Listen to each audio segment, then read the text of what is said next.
السلام علیکم ورحمۃ اللہ وبرکاتہ۔ الجامعۃ الاسلامیہ دارالعلوم دیوبند الہند۔ بسم اللہ الرحمن الرحیم۔ ضروری وضاحت۔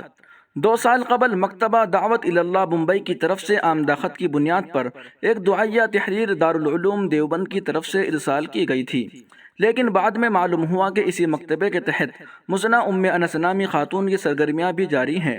یہ بھی معلوم ہوا کہ حضرت مولانا مفتی احمد صاحب خان پوری اور پیر ذوالفقار احمد صاحب نقشبندی نے اپنی تائیدی تحریر سے رجوع کرتے ہوئے اس تحریک سے اپنی براءت کا اظہار کر دیا ہے، جبکہ مکتبہ کی طرف سے دارالعلوم کی اس تحریر کو اب بھی تائید کے طور پر پیش کیا جا رہا ہے۔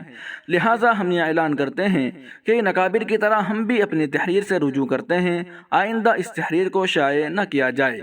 مولانا مفتی ابو القاسم نعمانی، محتمم دارالعلوم دیوبند، 20 شعبان المعظم سن 1443 ہجری، 24 مارچ 2022 بروز جمعرات۔